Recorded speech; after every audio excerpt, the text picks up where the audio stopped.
Please get ready. Please commence. Ladies and gentlemen, let me express my thanks to you for the honor you have done me in asking me to preside for a second time over your educational conference. It was my privilege to have attended the conference held nearly a couple of years ago. I had also the privilege of presiding over the All India Educational Conference held at Madras, and since then I have had many opportunities of contacting members of the teaching profession and officers of your association. It is on account of this factor that I ventured to accept your kind invitation on this occasion. The problems of education in our country today are so many and varied. They are so vast in their scope and so difficult in their many-sided nature that it is perhaps not surprising that today one finds many anxious and eager to throw out solutions and remedies of a nature which may not always be sound or practical. Compared with the situation that existed half a century ago, when in this country or in any other country of the world, one has to realize that today education is a problem facing the masses of the country. No longer is it possible to think of it as the privilege of the few.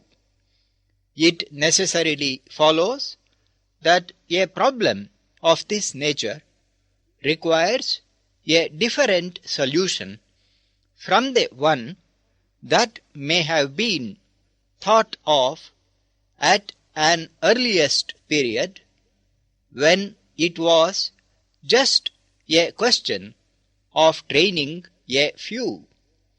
It has also to be realized that this very problem of mass education implies the training in the field of higher education of a good number whose duty it would be to make it possible to spread education among the masses. The intimate connection, therefore, between what may be called secondary education or the education of the masses with the problems of higher education cannot be ignored.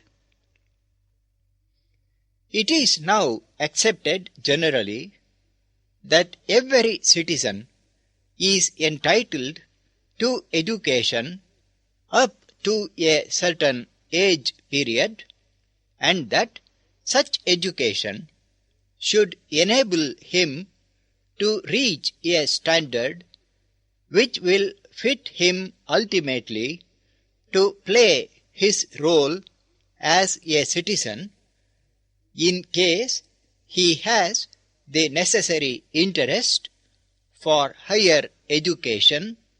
He should be in a position to pursue such a course. But the problem does not end here. Education is not only to benefit individuals, but what is far more important to remember, it should serve the needs of the country.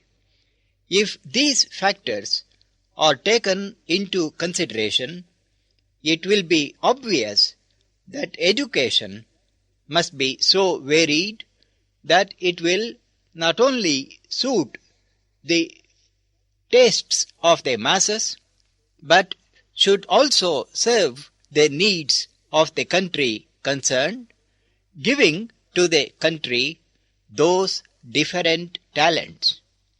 Thus, it follows in any scheme of education, these different needs must be borne in mind.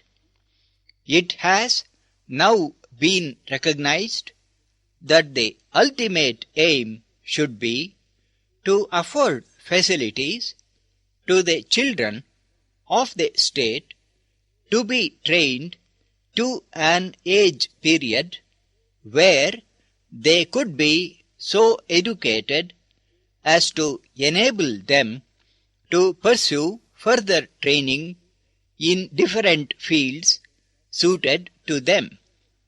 The problems of secondary education, therefore, have to be viewed from this angle.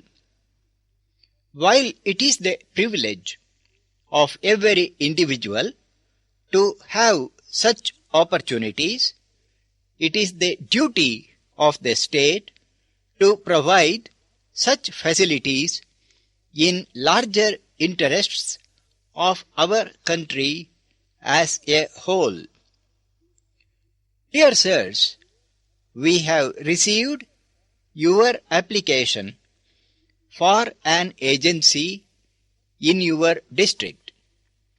Subject to receipt of a reference from your banker and a guarantee from a leading commercial house in your city, we shall be willing to give you the agency for selling our vehicles in the district. You will be required to sign an agreement stating that payment shall be made within 10 days from the delivery of vehicles. You are entitled to a discount of 10% on catalogue price. You may kindly note that delivery of vehicles will be made at the factory and you will have to make your own arrangements for collecting them within a week from the date of order. You will be required to obtain an agreement to that effect from the individual purchasers. For all the spares specially supplied by us, you will also get a discount of 20% on catalogue price. All claims from customers arising out of our 6 months guarantee are to be dealt with locally as far as possible after due intimation to us of all the claims by you and after obtaining our approval in writing. When the application is made, you should clearly state that you have made a thorough examination of the alleged fault and that, in your opinion, it comes within the terms and conditions of the guarantee. We hope you are agreeable to these conditions. Please confirm. Yours faithfully.